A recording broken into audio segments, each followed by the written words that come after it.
Section 1. A woman from Australia books a motorbike in Da Nang for her travel around central Vietnam. Good morning. Sunshine Motorbike Rentals. How can I help you? Hi. Yes, I'd like to rent a motorbike for about a week. Sure. May I have your name, please? Yes, it's Emma Lewis. Thank you, Miss Lewis. And how many days exactly will you need the bike? 7 days from the 14th to the 20th of April. Perfect. Will you be the only rider, or is someone else sharing the trip? Just me. I'm planning to travel from Da Nang to Hue and maybe Hoi An. Wonderful route. For that distance, I'd recommend our 150cc Honda Winner. It's powerful enough for the High Van Pass. That sounds perfect. How much is it per day? It's 180,000 dong per day, including helmet and raincoat. A 1-liter fuel bottle is also provided free. Great. Do you need my passport for the booking? Yes, please. We'll keep a photocopy only. We also require a 1 million dong deposit, refundable when you return the book. No problem. Can I pay by card? Cash is preferred, but card is fine too with a small 2% fee. Got it. And where exactly are you located? We're at 52 Vo Nguyen Giap Street, just across from My Khe Beach. Oh, that's close to my hotel.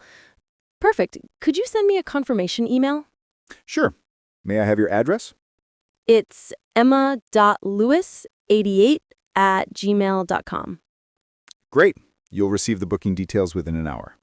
Please remember to return the motorbike by 6 p.m. on the last day, fully refueled. Will do. Thanks a lot. You're welcome. Enjoy Vietnam and ride safely, especially on the mountain roads. Section 2. A student guide explains the facilities at Hanoi National University. Welcome, new students.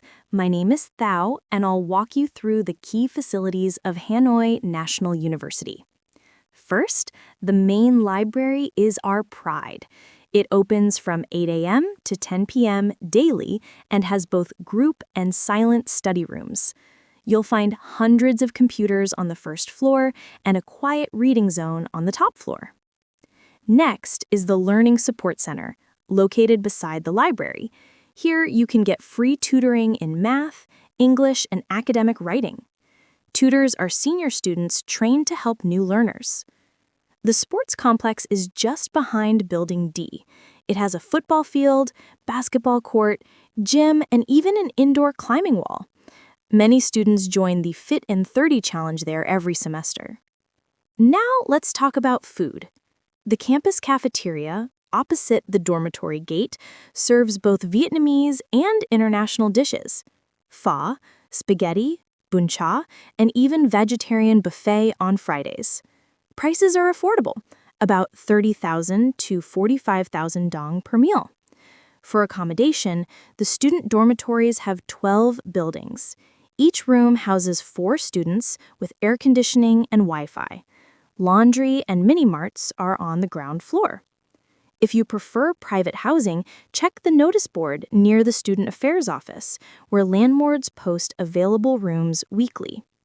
Transportation-wise, the university runs its own shuttle buses, connecting dorms to lecture halls every 15 minutes, from 6:30 a.m. to 8 p.m. Lastly, the Career Center on the second floor of Building A offers internship listings, resume workshops, and company fairs every semester. Don't forget to sign up for their Future Leaders program. It's very popular. Section 3. 2 postgraduate students, Min and Lan, are preparing their joint research project on sustainable farming in the Mekong Delta. Hey, Lon, do you have a few minutes to go over our project outline before we send it to the professor? Sure, I've got time. I was actually reviewing the data we collected last week from Sukchang Province. Great. So, to recap, our research title is The Impact of Shrimp Rice Rotation on Household Income in the Mekong Delta. Exactly. The main goal is to compare the income levels and sustainability between households that do shrimp rice farming and those that only grow rice. Right. I was thinking we should clarify how we define sustainability. Are we only focusing on financial outcomes or also on environmental factors? Good question. I think both. We could measure financial sustainability through annual profits and cost efficiency, and environmental sustainability through soil quality and water salinity levels. Yeah, that makes sense. The tricky part is collecting environmental data. The local farmers might not have exact records. True, but we can rely on the district agricultural office. They keep regular soil and water reports. I already emailed them last night, and they said we can access the data next week. Perfect. That'll save us time. What about the number of households? Did we agree on 60? Yes, 30 households doing shrimp rice rotation and 30 doing rice-only farming.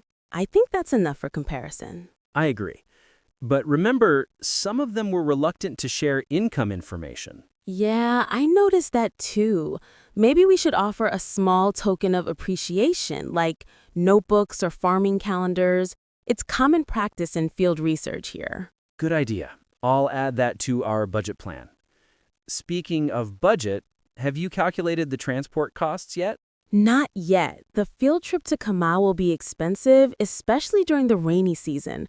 I think we should rent a small van instead of using motorbikes. Agreed. Safety first. Okay, next point. The questionnaire. Did you finish drafting it? Almost. It has 25 questions in total. The first section is about general household data, the second about income and production costs, and the last one about environmental awareness. That's solid. Let's add one open-ended question at the end. Something like, what are your biggest challenges in maintaining sustainable farming? That could give us some qualitative insights. Good thinking. I'll include that.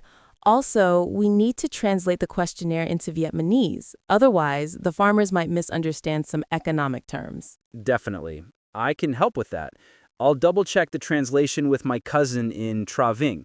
She works for the agriculture department. Perfect. Now, for data analysis, are you comfortable using SPSS? Yeah, I used it in my undergraduate thesis. We can run descriptive statistics first, then t-tests to compare mean incomes.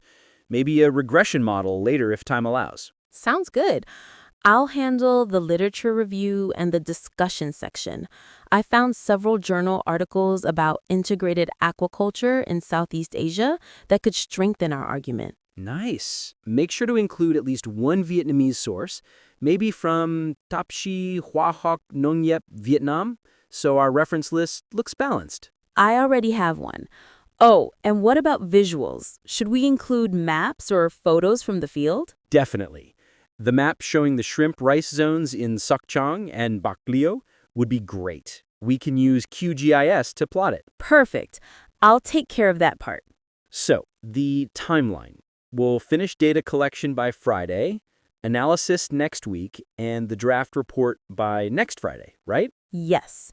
That gives us one extra week to edit and prepare the slides for the presentation. Speaking of the presentation, should we make it formal or more visual? I think a mix. Charts for income data and some short video clips from our field interviews. That would make it more engaging. Great idea. Okay, let's finalize the outline tonight and email it to Professor Lee. Agreed. I'll format everything and send it by 10 p.m. Thanks, Lon. This project is turning out better than I expected. I know. And who knows, maybe it'll be good enough to publish later. That would be amazing. All right, back to work then. Section 4. A lecturer explains renewable energy development in Vietnam. Today, we'll explore Vietnam's transition to renewable energy. Over the past decade, the country has seen rapid growth in solar and wind projects. In 2018, there were fewer than 10 solar farms. By 2024, the number surpassed 180, generating over 20 gigawatts of electricity. The Central Highlands and Ninh Thuận province are leading regions, thanks to high solar radiation and open land.